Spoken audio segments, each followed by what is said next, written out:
Hay momentos muy concretos en la historia del videojuego donde no necesitas que nadie te diga que estás ante algo nuevo, lo sientes al instante. Enciendes la consola, empiezas a jugar y en cuestión de segundos te das cuenta de que lo que tienes delante ya no pertenece a la generación anterior. Las animaciones, la iluminación, la escala, la fluidez, todo se siente un paso o varios por delante de lo que ya conocías. Así que hoy vamos a repasar algunos de los saltos generacionales más bestias que hemos visto en la industria. Juegos que no prometían el futuro, te lo ponían delante de los ojos. Y cuando hablamos de saltos generacionales reales, es imposible no empezar con Gears of War.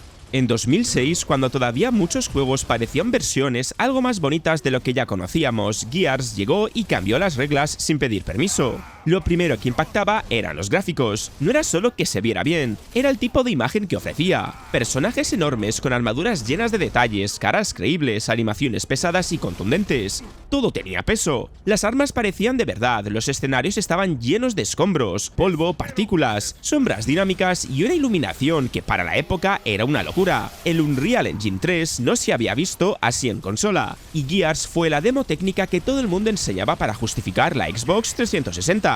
Pero el salto no fue solo visual, ahí es donde muchos se equivocan. El gameplay también marcó una época. El sistema de coberturas no lo inventó, pero lo refinió y lo hizo popular de verdad. Pegarte a una pared, deslizarte de cobertura en cobertura, asomarte lo justo para disparar, todo era fluido, intuitivo y muy táctico.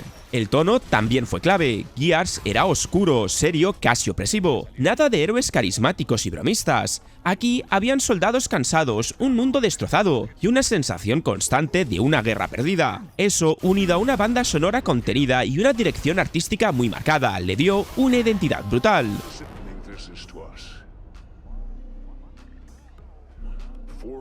Pero ese no fue un caso aislado, porque poco después llegaría Killzone Shadowfall, con una misión muy clara. En 2013 veníamos de una generación donde muchos juegos aún cargaban zonas pequeñas, pasillos disimulados y escenarios muy cerrados. Killzone Shadowfall llegó a PS4 con mapas enormes, distancia de dibujado larguísimas y una nitidez que no era normal para un título de lanzamiento. No había trampas, veías la ciudad al fondo, la montaña lejana, los edificios colosales y todo estaba ahí, cargado en tiempo real. La iluminación fue otro puñetazo en la mesa. Luces dinámicas, cambios de hora, reflejos, sombras suaves y transiciones naturales entre interiores y exteriores. No parecía un juego bonito, parecía una imagen limpia, moderna, casi de un PC de gama alta. Guerrilla Games entendió que el salto generacional no era solo meter más efectos, sino hacer que todo se viera más creíble y coherente. A nivel técnico el rendimiento también fue clave, 1080p nativos en consola, algo que en ese momento se vendía como el gran sueño de la nueva generación. Y en la jugabilidad, Shadowfall apostó por algo diferente dentro de la saga. Menos pasillos, más libertad, niveles más abiertos y un enfoque más táctico.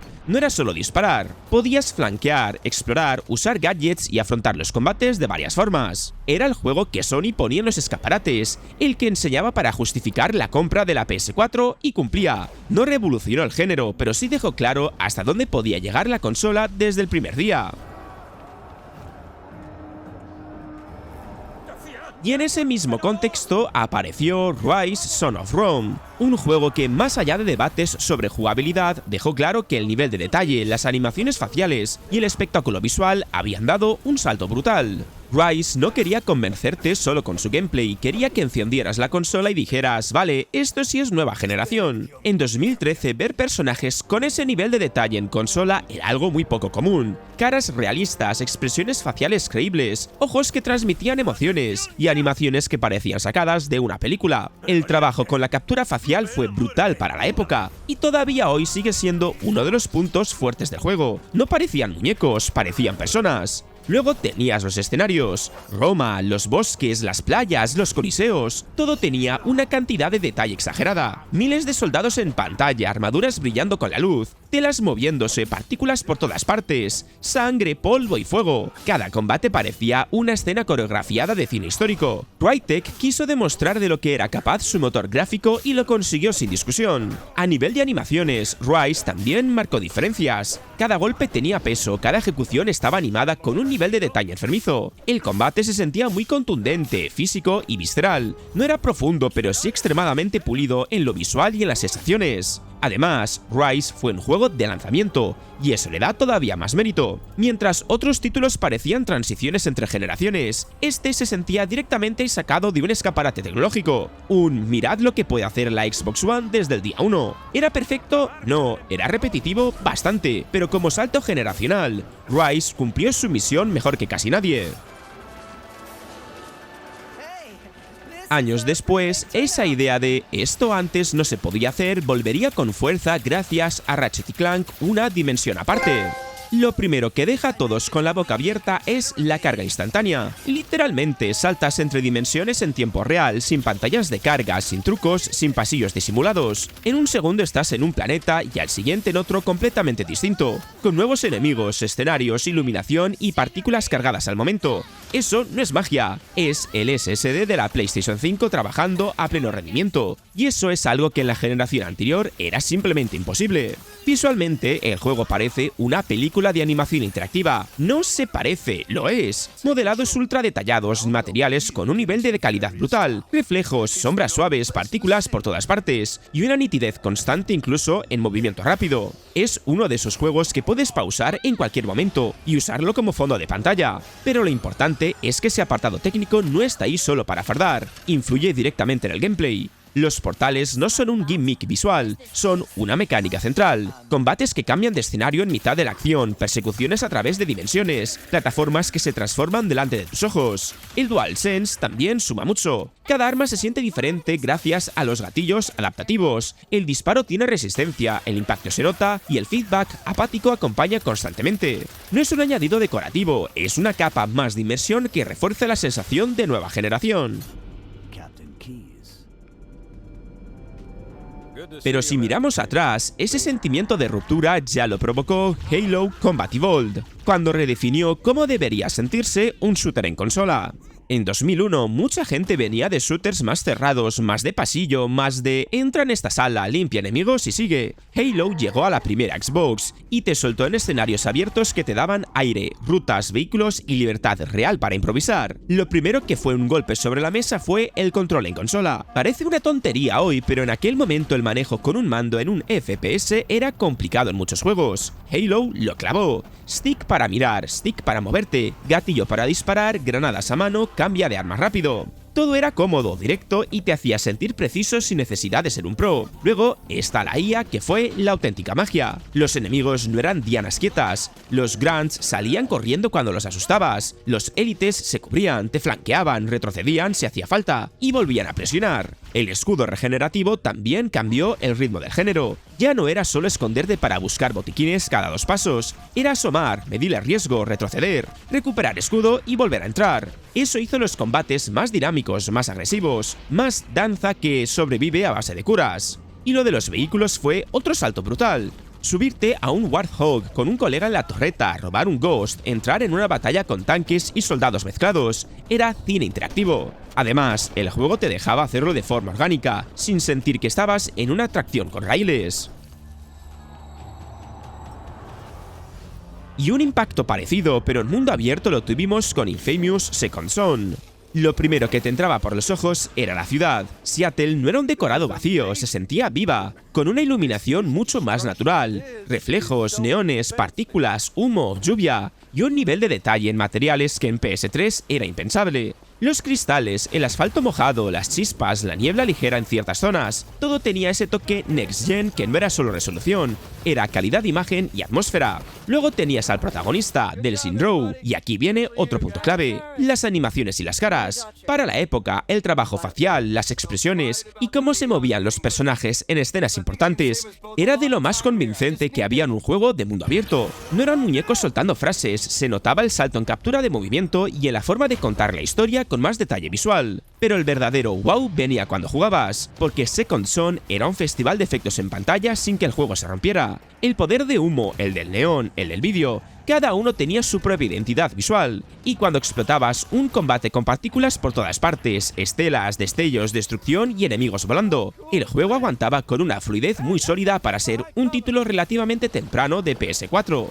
Además, el diseño de poderes se apoya mucho en la idea de nueva consola. Moverte rápido, trepar, lanzarte, entrar y salir de combate sin cortes raros. Todo era más inmediato, más suave, con menos sensación de frenazo típica de mundos abiertos anteriores.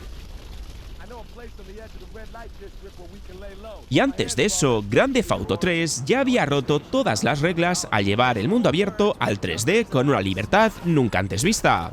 Antes de GTA 3 los mundos abiertos existían, sí, pero eran limitados, rígidos o muy conceptuales. GTA 3 llegó en 2001 y básicamente dijo: toma, aquí tienes una ciudad entera, haz lo que te dé la gana. El primer impacto fue Liberty City, una ciudad en 3D completa, con tráfico, peatones, barrios diferenciados, ciclos de día y noche y una sensación de vida que no se había visto antes. No estabas en niveles cerrados, estabas en un lugar que parecía existir independientemente de ti. Podías robar un coche, provocar un caos, huir de la policía, perderte por callejones o simplemente conducir escuchando la radio. Eso en su momento era una locura absoluta. El cambio a las 3 dimensiones fue el verdadero salto generacional. Veníamos de GTA 1 y 2 con vistas cenitales, divertidos pero muy limitados. GTA 3 convirtió esa fórmula en una experiencia totalmente inmersiva. De repente todo tenía escala, profundidad y presencia. Los edificios eran enormes, las calles largas, los puentes impresionaban y la ciudad se sentía peligrosa, caótica y viva. La libertad jugable también rompió esquemas. No era solo hacer misiones,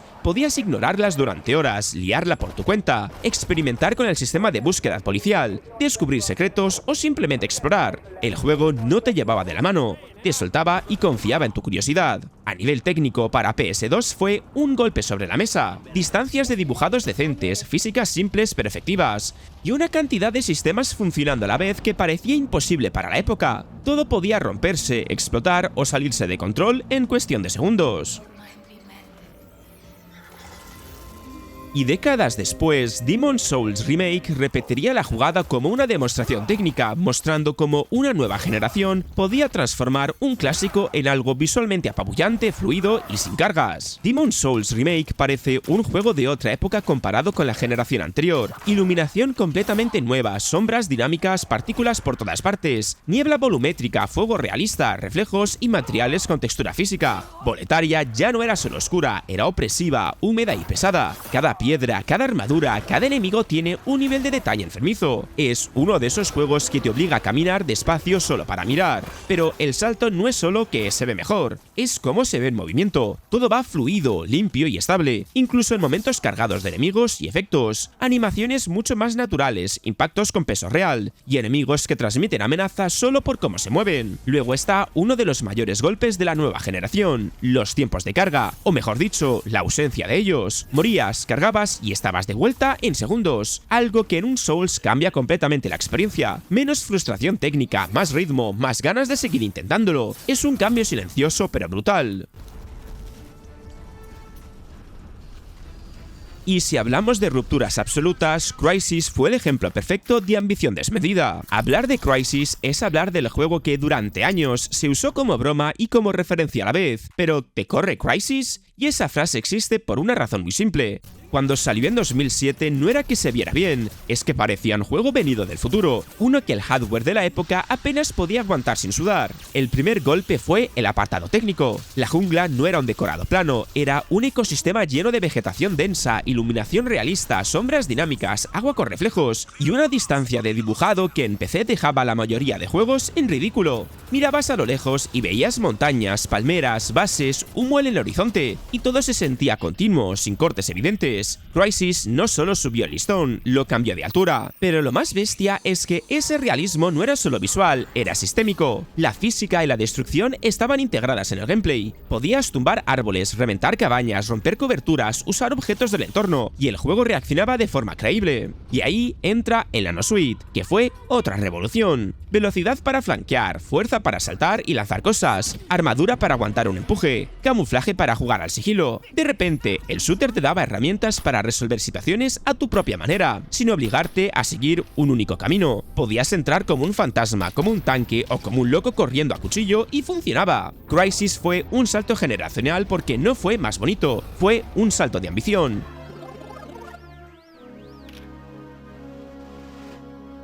Pero incluso antes que todos ellos, Super Mario 64 ya había enseñado a la industria cómo se jugaba en 3D, sentando las bases que todavía hoy se siguen utilizando. Antes de Mario 64, el 3D existía, sí, pero nadie sabía realmente cómo jugar bien en 3 dimensiones. Después de Mario 64, todo el mundo empezó a copiar lo que Nintendo acababa de inventar. El primer impacto fue el control. Mario se movía como ningún personaje antes. Saltar, correr, frenar, girar, hacer triples saltos, salto largo, volteretas, todo era preciso, intuitivo y natural.